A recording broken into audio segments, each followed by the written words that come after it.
राधे राधे, हरे कृष्णा। कैसे हो आप सभी लोग? आशा करती हूँ आप सभी परम मंगल में हो गए, स्वस्थ हो गए, अच्छे हो गए। सबसे पहले आप सभी को गोविंद द्वादशी या फिर जिसको नरसिंह द्वादशी भी बोलते हैं उसकी अनंत और अनंत शुभकामनाएं। जैसे नाम से ही पता ही चल रहा है, गोविंद द्वादशी हमारे भगवान श्री कृष्ण से रिलेटेड कोई द्वादशी है। इसको नरसिंह द्वादशी भी बोलते हैं। बोला जाता है भगवान नरसिंह का अवतार इसी दिन हुआ था। अच्छा, भगवान नरसिंह भगवान के 5वें अवतार माने जाते हैं। भगवान की जो 24 अवतारों की आप लिस्ट देखोगे ना, उसमें जो नरसिंह अवतार है वो भगवान का 5वां अवतार माना जाता है। थोड़ा क्रूर अवतार है, आप देखोगे थोड़े क्रोध वाला अवतार है। जब आप नरसिंह की कथा सुनोगे ना, तो आप उसमें ये एक दो चीजें देखोगे कि जब आप नरसिंह भगवान की कथा पढ़ोगे तो श्रीमद् भागवत महापुराण में आया है, जब भगवान ने नरसिंह रूप धारण किया था ना, भगवान बड़े क्रोध में थे, बड़े गुस्से में थे, क्योंकि उनके भक्त प्रहलाद को कोई ना कोई सताने में लग रहा था। तो उन्होंने हिरण्यकश्यपु को मारा। हिरण्यकश्यपु को मार के भगवान ने उनकी जो आती थी हिरण्यकश्यपु की, उसको अपने गले में धारण कर लिया था। जीभ बाहर निकाल रही थी, बहुत जोर जोर से भगवान चिल्ला रहे थे। तो माता लक्ष्मी को उनके पास भेजा गया। सभी देवी देवताओं ने बोला कि भगवान बड़े क्रोध में, माता लक्ष्मी को उनके पास भेजो। माता लक्ष्मी गई और भगवान ने इतनी तेज दहाड़ मारी कि माता लक्ष्मी भी भाग के आ गई। अब तो भगवान का गुस्सा शांति नहीं हो रहा था, शांति नहीं था। फिर सभी देवी देवताओं ने भक्त प्रहलाद से अनुरोध किया कि वो जाके भगवान का गुस्सा शांत कराएं, क्योंकि भगवान हमेशा कहते हैं अहम भक्त पराधीनम, और बच्चों को भगवान के स्वरूप ही समझा जाता है और बच्चों से भगवान हमेशा खुश रहते हैं। तो भक्त प्रहलाद को उनके पास बचा गया। भक्त प्रहलाद उनकी जांघों पे बैठा और जैसे ही भक्त प्रहलाद उनकी जांघों पे बैठा, भगवान देखो कितने भगवान का वात्सल्य भाव उभर के आ गया। मेरे को सच्ची में ये वीडियो बनाती हूँ ना, मेरे रोंगटे खड़े हो रहे हैं। वो कथा इतनी इतनी एनर्जेटिक कथा है ना कि मैं आपको क्या बताऊं। भगवान अपनी जीव से भक्त प्रहलाद को चाट रहे थे। तो नरसिंह द्वादशी पे भगवान नरसिंह का प्रादुर्भाव दिवस बनाया जाता है। इस दिन नरसिंह भगवान की पूजा अर्चना वंदना करी जाती है। कहते हैं जो नरसिंह द्वादशी का व्रत रखता है उनको किसी भी प्रकार की भूत प्रेत की जो यातनाएं हैं उनको डर लगता है। जैसे कुछ लोग कहते हैं दीदी हमेशा हमारे साथ कुछ चल रहा है, हमें ऐसा फील होता है, हमारे साथ किसी का साया है, हमें रात्रि को बहुत डर लगता है, हमेशा ऐसा महसूस होता है कि हमारे साथ कोई ना कोई चल रहा है। मतलब जिसको भी भूत प्रेत इन तो उनका ये डर भय खत्म हो जाता है। जिनको मृत्यु से बहुत डर लगता है, जब मैं लोगों की कुंडली देखती हूँ ना, तो मैं मैक्सिमम लोग मुझसे बोलते हैं कि दीदी एक बात बताओ, मेरी उम्र कितनी है, या फिर मेरे बच्चों की उम्र कितनी है, या फिर मेरे पति की उम्र कितनी है। तो जिनको भी मृत्यु से भय लगता है तो उनका ये भय खत्म हो जाता है। एक आपको बताऊं, अपनी दोनों आंखों से अपनी नाक को देखने की कोशिश करो। अगर आपकी नाक आपकी आंखों से दिख रही है, चाहे राइट दिखे, लेफ्ट दिखे, बीच में दिखे, मिड में दिखे, अगर आपकी नाक आपकी आंखों से दिख रही है तो समझ लीजिए 9 महीने तक आपके पास अभी लाइफ है।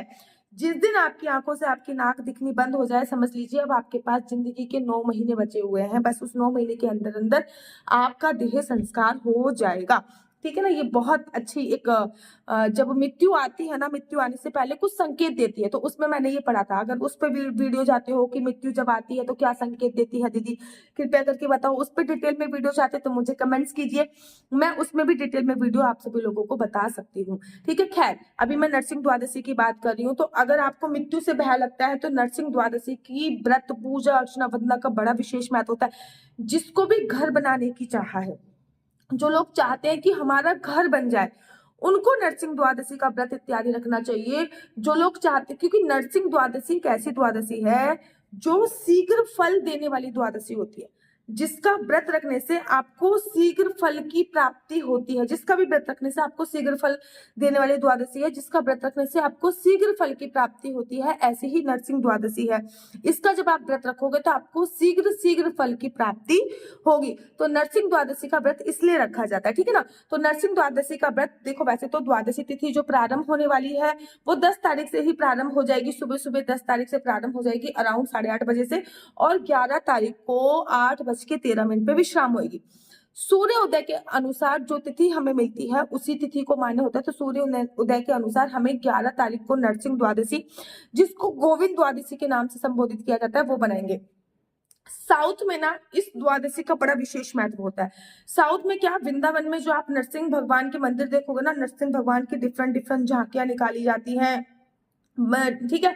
साउथ में नरसिंह जयंती बड़ी धूमधाम से बनाई। देखिए देखो, अगर आप इसका व्रत उपवास रख सकते हो जो कि बिल्कुल एकादशी की तरह होता है, इसमें संकल्प लिया जाता है, ठीक है ना, एक समय भोजन किया जाता है, ठीक है, पृथ्वी शयन किया जाता है, चावल खा सकते हैं, इसमें एक समय भोजन का प्रावधान है, ठीक है ना। ऐसा नहीं है कि पूरे दिन निर्जला उपवास रखना है या केवल फलाहार से उपवास रखना है। एक समय भोजन का प्रावधान इसमें दिया हुआ है, तो एक समय भोजन आप कर सकते हैं, एक समय भोजन आप कर सकते हैं, तो एक समय भोजन का प्रावधान आपको दिया गया है। तो उसमें ना सुबह सुबह उठिए, पानी में कुछ ना कुछ डाल के स्नान कीजिए, पानी में स्नान करने के बाद स्वस्थ कपड़े पहनिए, उसके बाद पूरे घर में गंगा जल का छिड़काव कीजिए, उसके बाद अपने घर के मंदिर में आ जाइए, एक ना पूरा का पूरा कलश भर लीजिए, पानी से नहीं भरना, चावल से, एक भी दाना चावल का टूटा हुआ नहीं होना चाहिए, कलश भर लीजिए, कलश के ऊपर दीप प्रज्वलित कीजिए। अगर नरसिंह भगवान की कोई प्रतिमा है तो कोई नरसिंह भगवान की प्रतिमा रखिए, नरसिंह भगवान की प्रतिमा नहीं, कोई दीप प्रज्वलित कर लीजिए। अब पूजा अर्चना वादना स्टार्ट होती है। चावल लीजिए, संकल्प लीजिए, श्री विष्णु श्री विष्णु श्री विष्णु, मेरा नाम आशु चौहान है, मेरा गोत्र केमलक्ष है, मेरा निवास स्थान श्री धाम वृंदावन है। आज मैं पूरी विधि विधान से नरसिंह भगवान का एकादशी का व्रत, नरसिंह द्वादशी का व्रत कर रही हूँ। ये गोविंद द्वादशी है। इस व्रत को मैं एक समय भोजन करूंगी, भगवान भोजन कर संपूर्ण करूंगी, भगवान मुझे यह व्रत पूर्ण करने में मेरी सहायता करेगी। यह व्रत इतना पावरफुल व्रत है। आप लोगों ने सुना होगा ना, हारे का सारा खाटू श्याम। खाटू श्याम बाबा ने भी, जो कलयुग में खाटू श्याम के नाम से प्रसिद्ध है, उन्होंने इसी द्वादशी पे अपना जो शीश है वो दान दिया था। हाँ, तो बहुत बड़ी महिमा है इस दिन खाटू श्याम जाने की, बहुत बड़ी महिमा। खाटू श्याम में बहुत बहुत बड़ा विशाल मेला लगता है। इस दिन का व्रत खाटू श्याम के लिए ना एक ना जोत भी जलाई जाती है विशेष, जो पूरे दिन के लिए जोत जलाई जाती है अपने घर पे है। जो लोग खाटू श्याम से संबंध रखते हैं वो लोग भी ये व्रत कर सकते हैं, ठीक है ना। पूरे दिन किसी की निंदा चुगली नहीं करनी चाहिए, और ना एक ढोक खाटू श्याम की जरूर लगानी चाहिए। गाय का उपला लेना चाहिए, उसके ऊपर थोड़ा सा कपूर डालना चाहिए, थोड़ी सी अज्ञानी डालनी चाहिए, लौंग इलायची डालनी चाहिए, वो ढोक जलाना चाहिए। उसके तत्पश्चात क्या करना चाहिए, उसके बाद फिर वो ढोक लगानी चाहिए। उसके तत्पश्चात आपको पूजा अर्चना वंदना करनी चाहिए। एक दो चीजें मेरे कहने पे ध्यान रखनी चाहिए, मेरे कहने के एक दो बातों का ध्यान रखना चाहिए। ढोक जो आप लगा रहे हो, इस दिन विशेष प्रकार के लड्डुओं का ढोक खाटू श्याम जी के लिए लगाया जाता है, और खीर का भोग नरसिंह जयंती के लिए स्पेशल लगाया जाता है। शाम को सूर्यास्त के बाद इस व्रत में भोजन इत्यादि किया जाता है। यह व्रत करने से आपको शीघ्र घर की प्राप्ति होती है, शीघ्र संतान की प्राप्ति होती है। यह व्रत बहुत पावरफुल व्रत होता है। अगर ये व्रत ना कर पाओ तो इस व्रत की कथा अवश्य पढ़े, पूजा अवश्य करें, इस व्रत में अज्ञादी अवश्य दे। नीचे मेरा नंबर स्क्रीन पे दिख रहा होगा, मेरा नंबर है 4 बार 9 20 25 65। दोबारा से रिपीट करती हूँ, 4 बार 9 20 25 65। आपका बच्चा जॉब करेगा या बिजनेस करेगा, बिजनेस करेगा तो किस क्षेत्र में बिजनेस करेगा, जॉब करेगा तो किस क्षेत्र में जॉब करेगा, आपके बच्चे का लकी नंबर क्या है, लकी कलर क्या है, आपका बच्चा अगर पढ़ने में बहुत वीक है, अगर बिजनेस करना है तो उसको किस फील्ड में बिजनेस करनी है, जॉब करनी है तो किस फील्ड में जॉब करनी है, लकी नंबर, लकी कलर, सब इस कुंडली के माध्यम से जान सकते हैं कि आपके बच्चे की कुंडली में सरकारी नौकरी का योग है क्या, आपका घर कब बनेगा, आपका संतान प्राप्ति का योग कब है, और साथ ही के साथ क्या आपके इंडिया के बाहर जाने का योग है। सभी उपाय कर करके आप लोग थक चुके हो तो कृपया करके अपना नेम चेंज अवश्य और अवश्य करा ले। याद रखिए, कुंडली देखना बिल्कुल फ्री नहीं है, कुंडली देखने के थोड़े से चार्जेस हैं। इस नंबर पे मुझसे किसी भी प्रकार से कोई भी क्वेश्चन आंसर पूछने के लिए फोन मत कीजिए, ये नंबर केवल और केवल कुंडली देखने के लिए है। अगर आपको मेरी वीडियो अच्छी लगती है तो आप अपने यूट्यूब चैनल हरि बोल को लाइक शेयर सब्सक्राइब करना बिल्कुल भी मत भूलिए। तब तक के लिए मुझे दीजिए इजाजत। राधे राधे, हरे कृष्णा, हरि बोल।